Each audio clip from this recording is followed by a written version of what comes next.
Welcome to the channel. In this video I'm going to be painting these 5 Black Templar Intercessors and these 3 Black Templar Flamestorm Aggressors.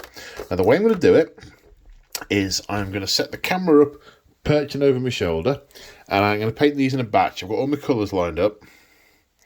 There may be some others that aren't lined up. I haven't got the colours lined up for the base, for example. But I'm going to talk, so I'm going to paint on camera the first one of the whole batch. You won't see me put paint to these other models, but you'll see me do the whole of this first Intercessor, which then effectively acts as a sort of tutorial / paint along with type thing. I've done some of these before. There are some other examples in the members lounge which seem to work reasonably well, so I'm going to do it with these Black Templars today. So without further ado, okay, so first things first, let me get the camera position right. That looks pretty good, I think. Is that looking pretty good? Or is that marginally better? Sorry, just fiddling to get the light right. Ah, that looks good. Okay, so these have all been painted with, all been undercoated with Chaos Black. Is it still called Chaos Black? I think it's called Chaos Black. So the first stage is to get to go over the model relatively thinly. I mean, not thin, but you know, not thin. Because they are different tones, different shades, and they will show on the model if I have to correct it and make a mistake. So I'm not being particularly careful or discriminatory with this. I've got an old brush and I'm just lashing it on.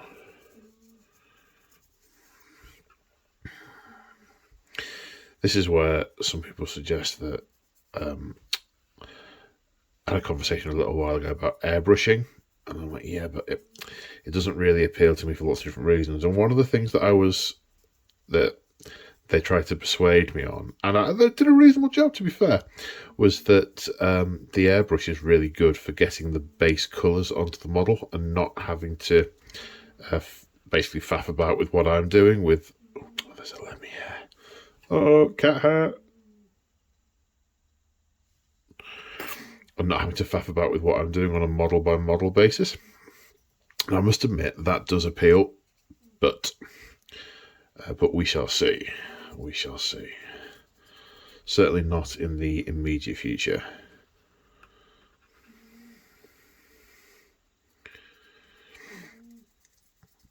So I keep it nice and thin. All we're doing is just putting a veneer over the top of the undercoat just to change the shade of it. Super quickety quick. There's no need to do it on the bolt gun because we're not going to then paint that black.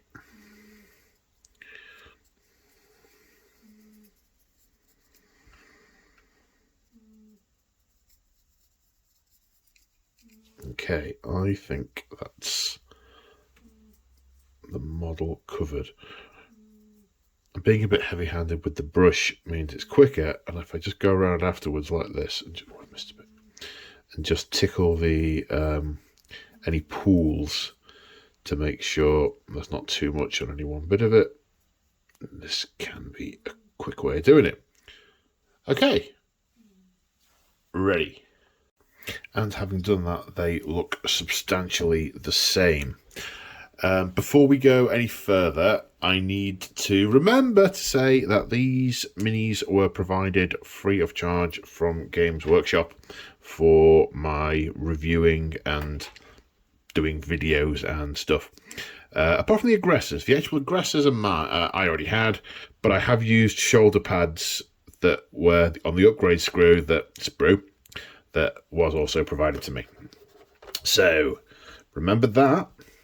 Right, next we're going to do the dry brushing, and I've got Inky by Darkness, and I'm just going to be fairly liberal with this all over. It's just going to create a sort of highlighty type angle. Edge highlighting just does my absolute nutting, so I don't do it. I do this instead. And I'm dry brushing from a sort of looking down perspective. So you can see the knees here. I don't know how well you can see that, but the knees are taking on a slightly different tone, as is the helm and the shoulder pads and everything. I'm going to go too crazy, otherwise it will just look like it's painted in Inky by Darkness. But enough that you can tell. Can you tell the difference between these two?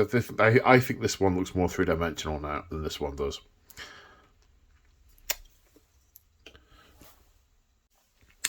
And then a very light dry brush of Thunderhawk blue just to pick out some of the more prominent edges. Get rid of the cat fur. I mean, I'm barely touching it. You don't want it to just go all blue. There we go. And then the difference from the one that hasn't had it. Face just pops out a little bit more. Hopefully without looking too blue. Okay, so we now have the black done, and we have our three-dimensional shading. Three-dimensional shading, is that a thing? It's a thing now. You'll notice one of the other things I've done is I've painted the gravel on the base. So all I've done here is a super thin layer of Rhinox hide, so it seeps into the sand. I've done that plenty of times in other videos, known if you just sit and watch me do it again. So we're now onto the red. Now the red of this pattern is something I picked up from Warhammer TV on YouTube. It's not how I would do most reds, but it's how I've done the rest of the army, so it's how I'm doing this red. I've also discovered something intensely annoying. I think I've glued the wrong gun option to this. It's meant to be the carbine option, the 3-shot assaulty one, and it isn't until I picked up this other one that I keep looking at to reference what I'm doing that I realised it's got a different thing on it. So very annoying. I've put the wrong one on the model, but you know what, you really can't tell, so I can just use whichever one I want. But it's meant to be the assaulty one, so that's the one I'll primarily be using. So this method of red, which I started talking about but then didn't explain, is a coat of Mephiston red, then a layer of Flesh Tearers red over it. There's not a huge amount of red on the Intercessors. There's just the casing of the weapon, errant hair there, the casing of the weapon, the purity seal, and the eyes. So just moving on to that now. Need a little bit of water, thin this a little bit. Okay, eyes. Very important to keep your hands still on this bit. And I always brace my fingers against the model and my other hand, because that's the eyes can make or break the model, in my opinion. Right, purity seal, lest I forget it, because I'm good at doing that, good at forgetting things.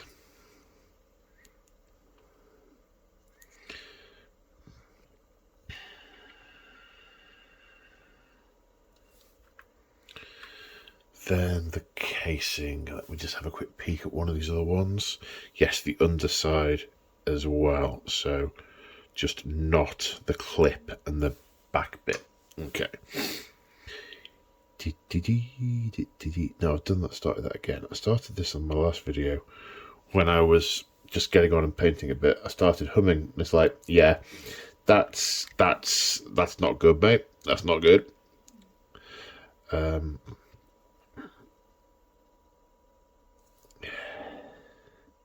But neither is silence. Neither is silence. But I guess some of you will be watching this, you'll have it on in the background to hear me whittering away. Some of you will be looking for technique, so I guess it's not inconceivable that some of you are actually watching what I'm doing with the brush, which was kind of the point of starting to do some of these vids, because what I want to... I'm conscious of the fact that how best to explain it? There's a sketch, a Michelin Webb sketch that you can actually see on YouTube if you look for it, where it's obviously a take on sort of kitchen nightmares, where one chef is sort of bumbling and stupid and the other one is going really, really quickly and going, right, chop this, smash that, quick squeeze a lemon in the pan, 2 minutes, boom, bosh. And then he shows him a plate of the finished article, and it looks, far more exceptional than the instructions would have suggested. The other guy tries to do it, and he's not done it. He's burnt it, and he's so on. And he said, "There's dozens of things on there that you never went through. As far as I'm concerned, that could be magic."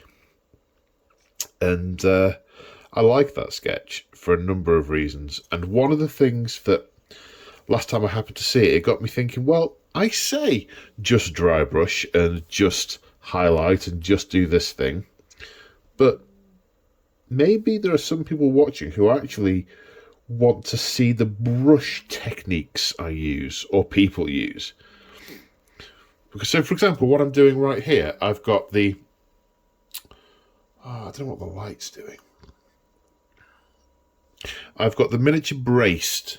I've got it held tightly in my left hand, and I'm bracing my brush hand, so I've got an awful lot of control about where I move this brush to. And I'm just gently sliding it along here in this gap. This is where I have to contort a little bit to be able to put it on camera.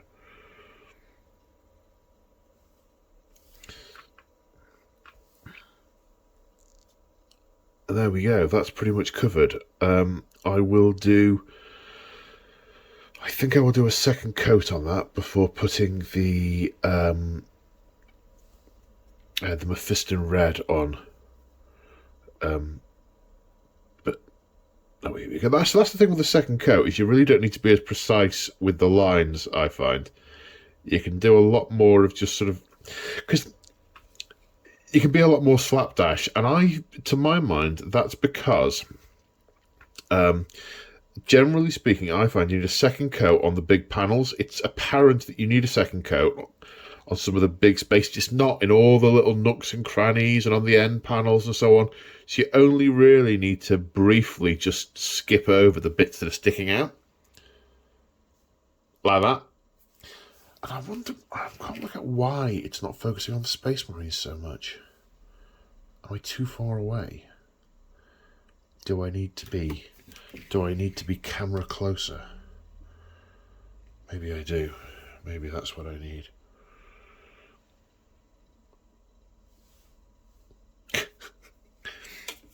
Then it's a case of getting the light right. Okay.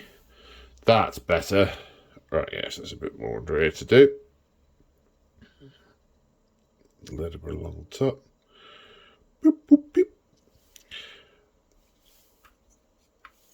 And it's a little bit faint on the top of the back, so just another little splodge. I should wait for the first one to be dry, but I'm not going to. I'm just using the paint from a slightly thicker part of the palette. And I mean, it's the back of the gun, you're not really going to see that very much, so I'm not that bothered about it. Right, I'm going to let that dry and then Mephiston it up. Okay, so now it's time for a coat of Flesh Tearer's Contrast. And there's no great skill here, just ladle it on. I'm trying obviously avoid the non-red areas, but honestly, I can just... most of the areas on this gun casing that I might spill it on are going to get painted in other colours anyway, so I'm not really that bothered if I go over. The place where I'll be most careful is next to the power armour, because that is, in theory, done. So anything that goes onto that will require touch-ups and corrections. That's it. It's done. Not going to do that onto the eyes, but I am going to do it onto the purity seal to help with the colour of the purity seal. Done. Okay, so this is a rare occasion where I will do a teensy bit of highlighting. What have we got here? It's Wild Rider Red. And all I want to do, in fact, I would dry brush it if I could, but there's just too much other stuff it's going to interfere with, and it'll also blend in a little bit more. I want a sort of crisp line. So all I'm going to do, try and get the camera to focus for a start, that will really help. All I'm going to do is run this on the edge of the casing at the top there. Go on, catch. There we go. And maybe on this side, because you can see the gun from the other side as well. I don't care that I'm getting it on the sight, because I'm going to paint that in a minute. Alright, there we go. Done. That's just going to make it stand out a little bit more from a distance. Done, done, done, done. Brief interlude to look at the snow and go, eek! So now it's on to the three colours that are going to go underneath the agrax. Or they're going to have agrax over them. Same difference, I suppose. Or is it? No one cares. Mornfang Brown, Ironhand Steel, and Retributor Gold. So I'm going to do all of these and then give them a good agraxing. I don't know why I'm shaking that. I've already put it on my palette. So the Mornfang is going to be for all the straps, all of the... let's see, can you focus camera, please? Camera 1. So on some of the models there are straps. This one's got pouches and a weapon holster. Did I do the weapon holster that colour on these ones? He doesn't have a weapon holster. Let me see if I can find one with a weapon holster. No, can't find one with a weapon holster. Right, the weapon holsters are going to be that colour as well. Right, where are we? Okay.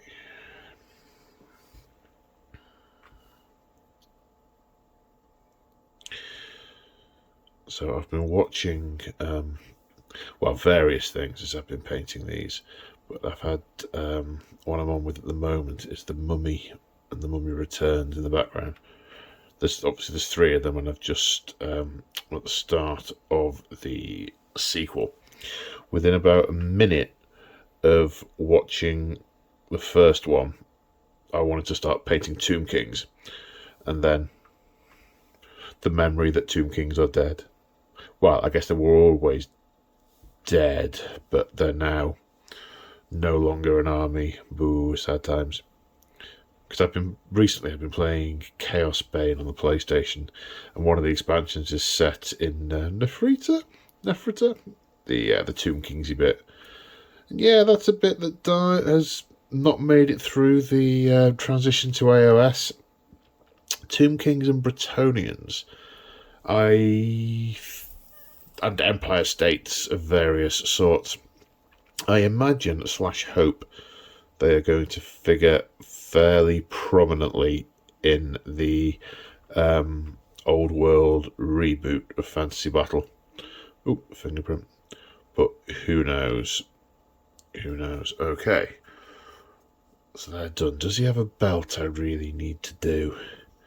No, I think that's part of his power armor. I don't think that's a particularly strappy belt, so I'm just going to leave that as is. Right, metal pieces. Now, there's not a lot of coverage of metal on the model, but there are lots of... Sorry, I was trying to get the light right. I haven't turned it back on the thing. Right, that's better. I said that's better. There's not a lot of actual coverage of the model, but there are lots and lots of little bits that require metal. So we've got iron hand steel, which I just like. So we've got all these extra bits around the gun.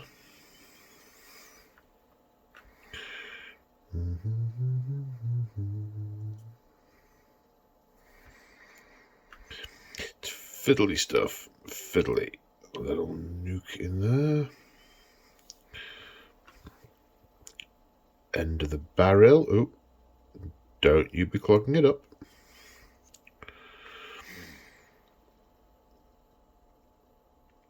Just as quickly as the snow came, it has gone. It was a flurry. A flurry of snow. Right, that bit, that bit. Right, now the end bit with the crossguard and these little knobbly bits. Oh, don't forget the butt of the weapon.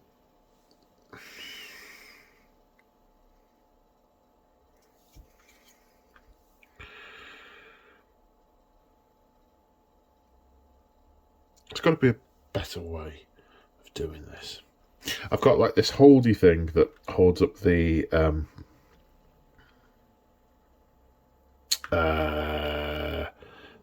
phone / camera, and then an angle point spotlight, which is what I use to light when I'm normally painting. And I've seen other people do, have other setups like top down and so on. But if you want to actually see what I'm doing, which is the whole point of this style, let me know what you think in the comments. It's the point of this style. Then you've got to be able to see it up close. Maybe there's a setting I can fiddle with to see if I can make it do any better zooming. Right, so that's the gun.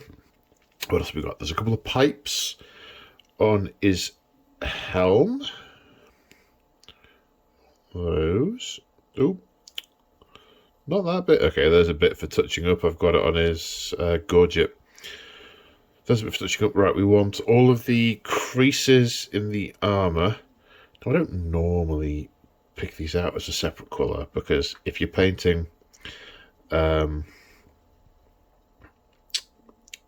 suit of armour that's got a colour to it, like blue or red or whatever. Oh, another bit to touch up there. Maybe I can quickly rescue that.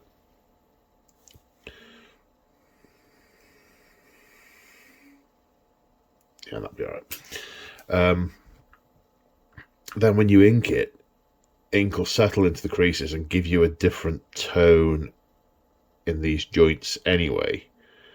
But on a black model, ink into the creases does nothing. The goggles, they do nothing. So, yeah, I find it better to do them in a metal colour and then whack an ink over that. Oh, another little bit to clean up. It's going to need touching up. I'll go around at the end with black to touch up.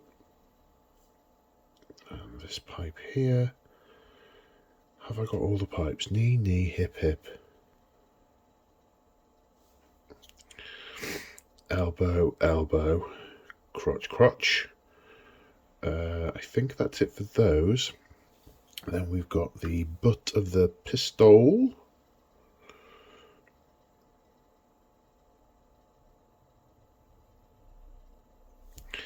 And then there's a few bits on the backpack. So I want to do the vents.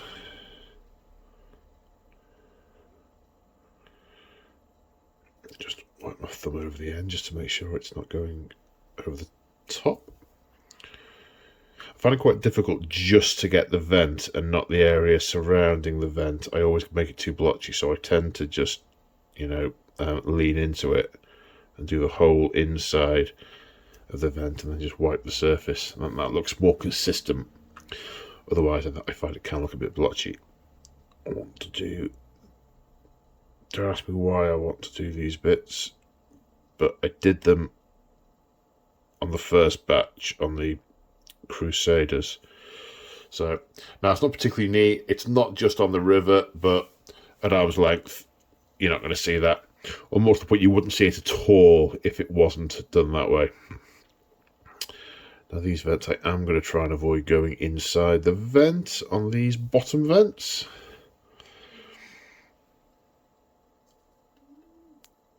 Just over the top. I failed on that one. But it is going to get some ink into it, so I'll just make sure the ink pools a bit more in that one to give it that darker effect. Look. To make it look darker. Yeah, that. Okay, so gun, armor pieces, helm.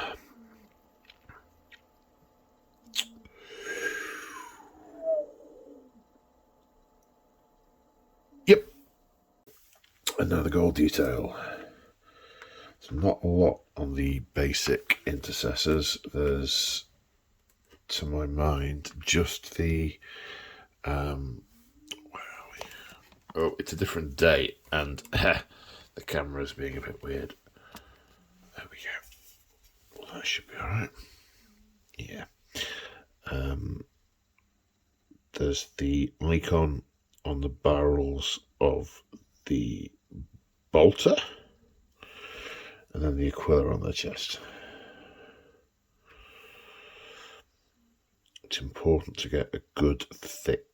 The coat doesn't have to be thick, but the finish has to be solid on this, because with the ink over it, if it's a solid metallic finish, it'll look pretty good with an ink over it.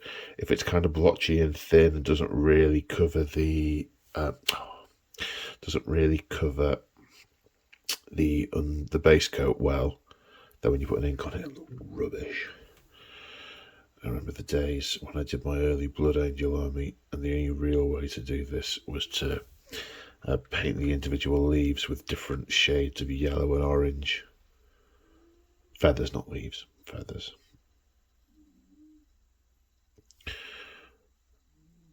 Right. There's nothing else, is there? No, Agrax time. Right, Agrax. I would normally, if I was doing a lot of inking over the whole model, I would use the special brush, what's it even called? The GW medium shade brush. I find that works really well, but I'm doing very focused bits, so just an old Artis Opus works quite well, I find. Okay. So I tend to be quite generous with the inks, because I want to actually see an effect on the colour. I want to create that two-tone effect. And putting a little bit on top of the red kind of works as well. And over the eagle, over the Aquila. Again, so this is where we want that two-tone effect. Right, how's that compared to that guy? Yeah, looks about right. It'll obviously be less shiny when it dries.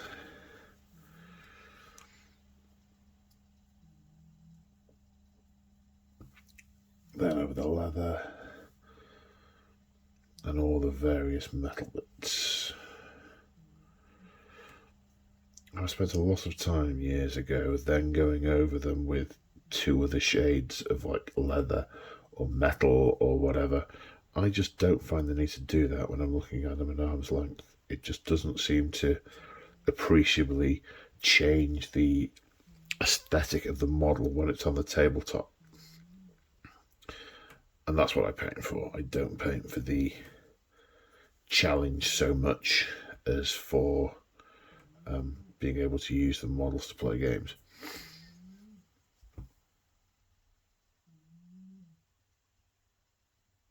It's the occasional model that's nice to have on display, like a Titan, but even those.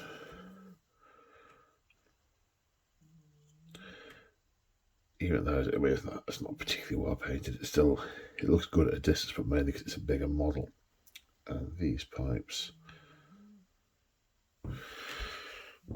Okay, shaded. Okay, so now we're on to the white. Use Corax white on the... Oh, this is really stiff. I'm going to have to give it a blast in my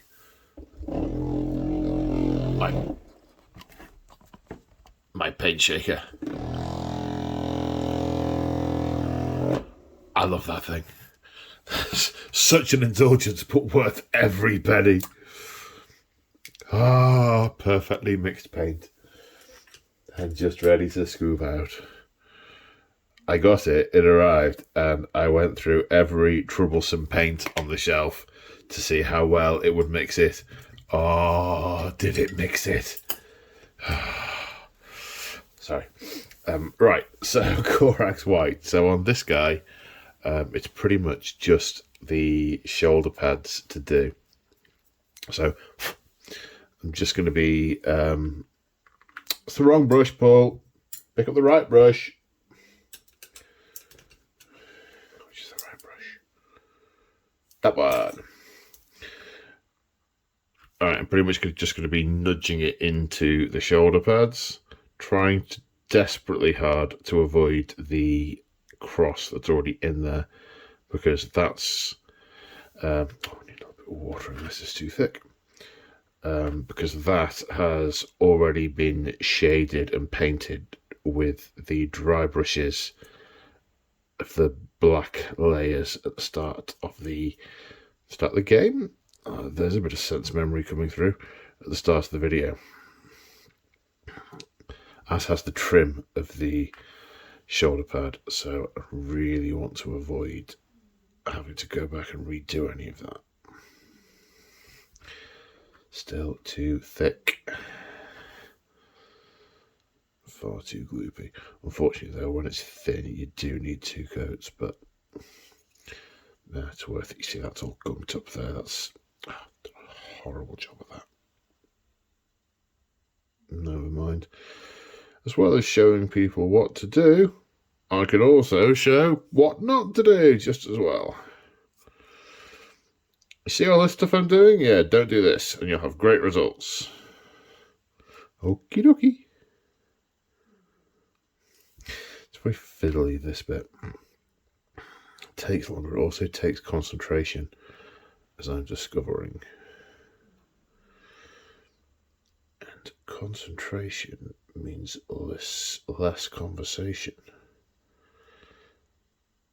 A little less conversation, a little more action, please. We've also got this bit of the shoulder pad that's like this little block. I'm not quite sure what it's actually meant to represent on the suit, but it's always there. Oh, and I've got some of the trim. No! Right, I'll have to touch that up in the touching up stage.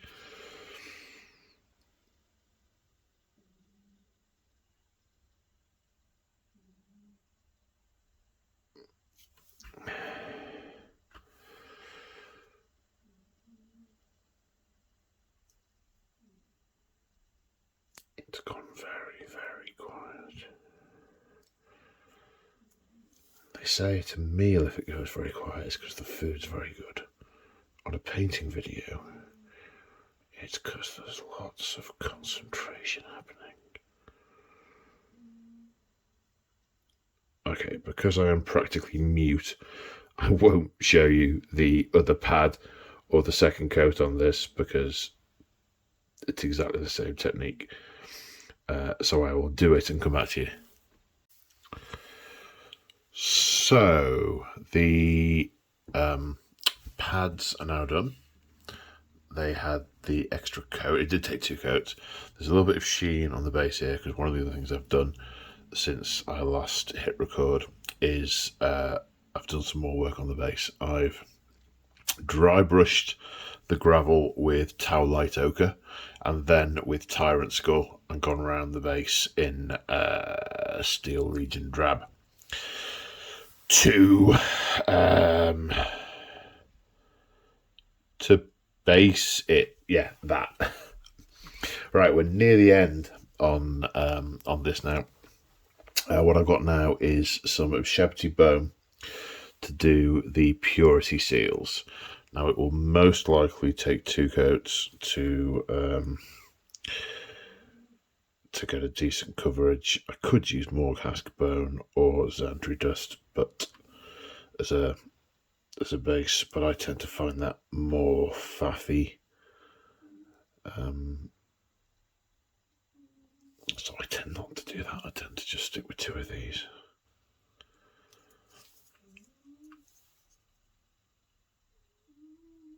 I don't know if you can hear that in the background, but that is now Lemmy snoring.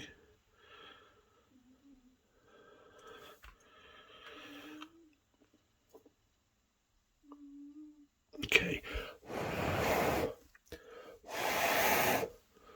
Just give that a few seconds to dry.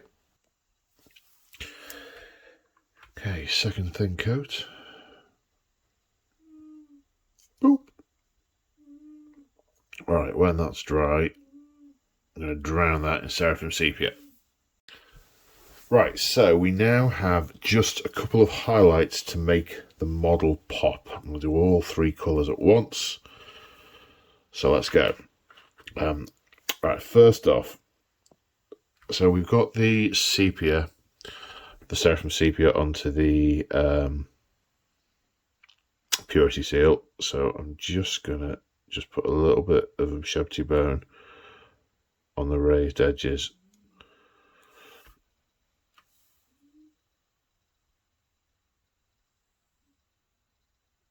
Doesn't particularly have to be very neat.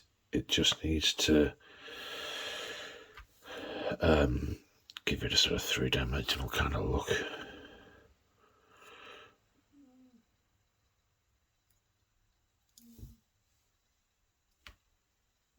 There we go. I think that'll do for that. Well, actually, that purity seal is looking kind of dark.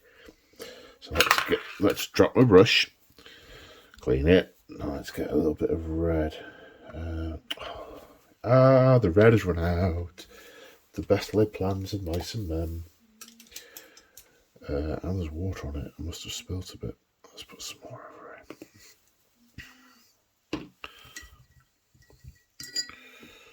So I'm going to use this quite thick because I want it to stand out and I want it to look a little bit waxy. So I'm just going to run that around the top of it.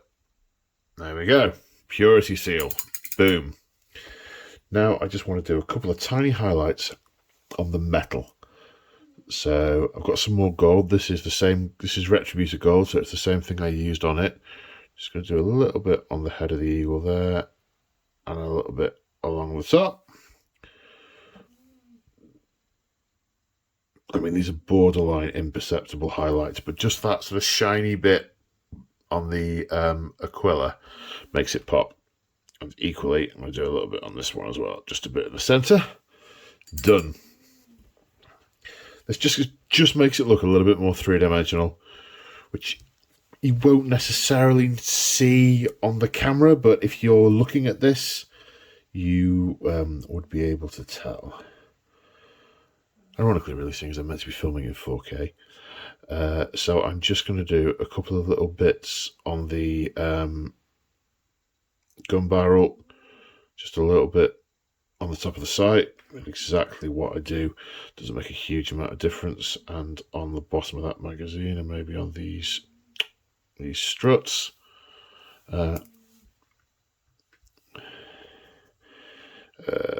Edge of these vents, and just a little touch on these face pipes, just to make them pop a little bit more. Right, and then laser sight is now red. There we go. Just need a bit of flock on the base, or static grass in this case, and this intercessor is done. And here we have the finished unit. Only one transfer to apply onto the this pauldron shield, because the others have all got the 3D shoulder pads. A little bit of face work on the Sarge, which I didn't film because reason. I wanted to just focus on a basic Intercessor, but quite pleased with that. I think I'm going to call him Graham because he looks uncannily like my friend Graham, apart from, you know, the Templar cross burnt into his forehead. Graham has 2 of those. And here are the aggressors. So yeah, I mean, you get them close up. They don't look great. You know, you can see a few splodges here and there. In fact, yeah, there's a splash on his trim there I really should sort out. There's a bit of goop around the Aquila on the gurn. See, I'm being a critic now. There's splodgy, wibbly bits around the sides of the cross. His eye's fairly clean though. That's quite good.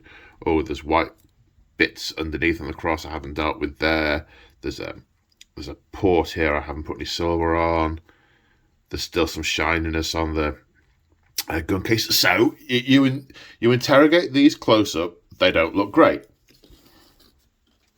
Arm's length on a battlefield, they look sweet, and they will look awesome next to the others. Similar with these, there's very, very little highlighting or detail on here. I've only gone to the effort of doing it in a couple of choice places just to make the model stand out. An arm's length standard. Really super pleased with those. So yeah, so obviously these ones had some oops, oh, I've done that twice now. I've nearly broken the thing off his back. These have got some more more purity seals and so on. I might do another video. I'll probably stick it up in the members lounge. Well, I don't know when I'll do it, so who knows where it goes. The next time I do a Black Templars modelling video, painting video, whenever that might be, I will do stuff like robes and cloaks. I will do a focused one on those, I think. So these are my test ones that I've been you know, double checking off against whilst I've been painting. And I've got some blade guards, not right, sword brethren that I've got primed and ready to paint, but I timed out with these. So I will do another video with those at some point in the future, but Emperor alone knows when that will be. So yes, I hope you enjoyed this video. If you want to see more, say, Hypol content, whether it's painting videos, battle reports, etc., check out channel memberships. I put a new video up every week, most weeks. It's very rare I don't put a new video up. There's all sorts of stuff in there. There's 40k, there's Aeronautica, Age of Sigmar, there's painting videos, there's vlogs, there's battle reports. It's mostly battle reports and campaigns. And if you enjoyed that, check it out. That's the best way to support me if you want to support me, or the best way to get yourself more videos. Other ways you can support me if you want to. I have Patreon. There's a link below. I also have an affiliate link with Element Games. So if you shop at Element Games and you click the link when you shop, they know you've come from me and I get commission, which is super nice. There's also a code in there that you can use for extra crystals, which is extra store credit. They give you extra, they give me extra. It's a win-win. Big shout out to all my channel members and supporters who already support me. You are making the dream work. So big thank you to you all. You are awesome. And until next time, everyone stay safe and I will see you in the next one. Bye for now.